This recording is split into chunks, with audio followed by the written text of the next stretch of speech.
रामकृष्ण हरी. आज अमलकी एकादशी.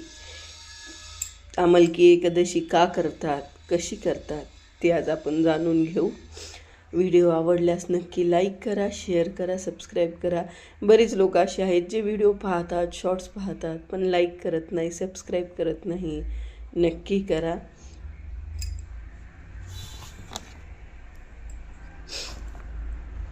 अमलकी एकादशी होळी दहनाच्या पूर्वी 4 दिवस फाल्गुन महिन्यातील शुक्ल पक्षातील या एकादशीला अमलकी एकादशी म्हणतात.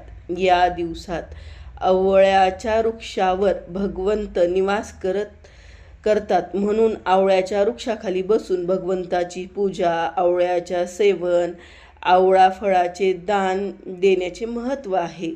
त्रेतायुगात एके दिवशी माघांत राजाने ब्रह्मर्षी वशिष्ठांना विनंती केली की, मुनिराज, जर तुम्ही माझ्यावर प्रसन्न असाल तर कृपा करून मला असे व्रत सांगा की जे मी केल्याने माझे सर्व प्रकारे कल्याण होईल. महर्षी वशिष्ठ म्हणाले, राजा, तसे पाहिले तर सर्व व्रतविधी उत्तम आणि सर्व प्रकारचे कल्याण करणारे आहे, परंतु त्यामध्ये सर्वोत्तम व्रत म्हणजे अमलकी एकादशी व्रत आहे. ते फाल्गुन महिन्यातील शुक्ल पक्षातील एकादशीला येते. या व्रतामुळे सर्व पाप नष्ट होते.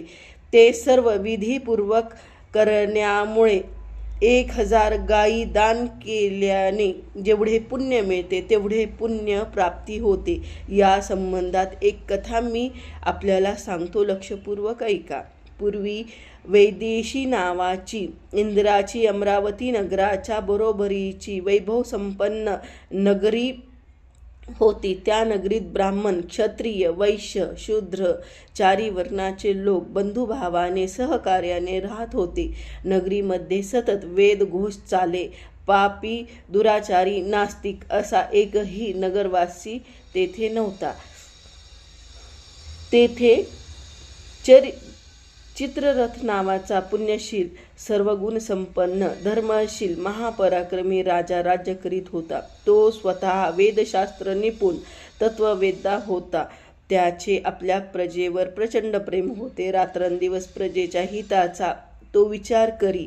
मोठ्या श्रद्धेने तो विष्णुपूजन, प्रत्येक एकादशीचे व्रत करी. अशा प्रकारे काही महिन्यानंतर फाल्गुन शुक्लातील अमलकी एकादशीचा पर्व काळाला. त्या दिवशी सर्व नगरवासी मोठ्या उत्साहाने राजासह नदीवर स्नान करून श्री विष्णूंच्या मंदिरात गेले. तेथे त्यांनी सुवर्णकुंभ व आवळ्याचा वृक्ष स्थापून श्री विष्णूसह आवळ्यांचा वृक्ष यांची विधियुक्त पूजा केली व अन्न पाणी ग्रहण न करता विष्णू भगवानाची स्तुती केली व ते हरिकथा ऐकायला बसले. रात्रंदिवस भजन हरिकथा ऐकून सूर्यास्त झाल्यानंतर सर्वत्र दिवे लावले.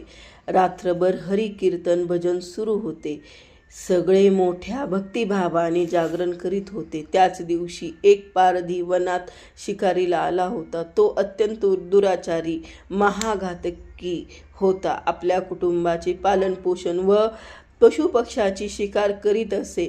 दिवसभर रानात हुंदडूनही त्याला एकही श्वापद मिळाले नाही. तो हिंडत सूर्यास्ताच्या वेळी विदेशी नगरी जवळ आला. त्याला शिकार मिळाली नाही म्हणून घरी जाता आले नाही. त्यामुळे दिवसभर कडकडीत उपास घडला. तहान भुकेने व्याकुळ होऊन एके ठिकाणी बसला. तोच त्या शिवमंदिरातून हरिनामाच्या गजराचा घोष ऐकू आला. मंदिराच्या सर्व बाजूने दिव्यांचा झगमगाटही दिसला. हा काय प्रकार असावा असा विचार करून पारधी ते जाणून घेण्यासाठी त्या मंदिरात जवळ आला.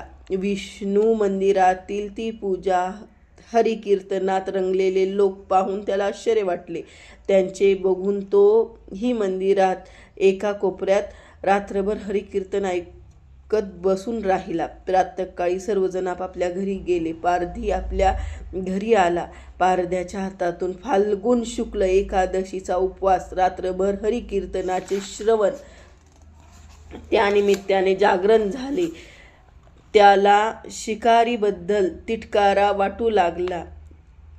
सारखे हरिकीर्तन नामस्मरण घडावे असे वाटू लागले. अशा अवस्थेत काही दिवसांनी तो मरण पावला. परंतु त्याच्याकडून नकळत घडलेल्या अमलकी एकादशीच्या पुण्यकर्मामुळे तो पुढच्या जन्मात जयंती नगराच्या विदुरथ राजाच्या पोटी राजपुत्र वसुरथ म्हणून जन्माला आला आणि वडिलांच्या नंतर जयंती नगराचा राजा झाला. राजपुत्र वसुरथ तारुण्यात आला. चतुरंग सेना व धनधान्याने समृद्ध अशा 10,000 गावाचे अधिपत्य करू लागला. सूर्यासारखा तेजस्वी, विष्णूप्रमाणे वीर होता. अतिशय धार्मिक, सत्यवादी, कर्मवीर. त्याचप्रमाणे विष्णुभक्त राजा झाला. त्याचे प्रजाजन त्याच्यासारखेच विष्णुभक्त होते. ते नित्यनियमीपणे एकादशी व्रत करत असत. राजा हा त्यांचा आदर्श होता. एके दिवशी राजा वसुधर आपल्या सैन्याला घेऊन मृगयाग करण्यासाठी वनात गेला. देवयोगाने तो नगरीकडे जाण्याचा रस्ता चुकला. त्याचे सैन्य दुसऱ्या बाजूला त्याला शोधित होते. राजा भटकत एका पर्वताच्या गुहेपाशी आला. त्या गुहेतून रानटी लोकांची एक टोळी बाहेर आली. त्यांनी सर्व बाजूंनी राजाला घेरले व त्याच्यावर तीक्ष्ण शस्त्रांचा मारा होऊ लागला. सर्वांनी राजावर एकदम हल्ला केला तेव्हा राजा मूर्छित होऊन खाली पडला. तत्क्षणी त्याच्या शरीरातून एक दिव्य स्त्री उत्पन्न झाली. ती स्त्री अत्यंत सुंदर, तरुण, वस्त्रेभूषणे यांनी अलंकृत होती. तिच्या हातात दिव्य शस्त्रास्त्रे होती. तिच्या भुवया रागाने वाकड्या झाल्या होत्या. डोळ्यातून रागाचा अग्नी बाहेर पडत होता. त्या दिव्य स्त्रीने राजाला मरणाऱ्या त्या रानटी पुरुषांना यमसदनाला पाठवले. राजा शुद्धीवर आला. आजूबाजूला पाहिले तोपर्यंत ती स्त्री अंतर्धान पावली. राजाने विचार केला, माझ्यावर हल्ला करणाऱ्या एवढ्या रानटी टोळीला कुणी मारले आणि माझे रक्षण केले? त्यावेळी आकाशवाणी झाली, हे राजा, या जगात भगवान विष्णूशिवाय तुला कोण सहाय्य करणार? हे ऐकून राजा सद्गतीत झाला. भगवंताकडे आभार मानले. त्याला प्रणाम करून तो आपल्या राजधानीला गेला. महर्षी वशिष्ठ म्हणाले, अशा प्रकारे अमलकी एकादशी व्रताचा प्रभाव आहे. जी माणसे अमलकी एकादशी व्रत विधीपूर्वक करतात ती जीवनात सर्व कार्यात सफलता होऊन अंती विष्णुपदाला प्राप्त होतात. फाल्गुन मासातील शुक्ल पक्षातील एकादशीला अमलकी एकादशी म्हणतात. रानावनात जाऊन आवळ्याच्या झाडापाशी हे व्रत करणे शहरातील लोकांना अशक्य आहे. रोजच्या प्रापंचिक दैनंदिन धावपळीच्या जीवनात ते त्रासाचे आहे. पण आवळ्याच्या वृक्षाची फांदी जरी आणून घरच्या घरी आवळा पूजन करून हे व्रत करावे. इति श्रीकृष्णार्पणमस्तु.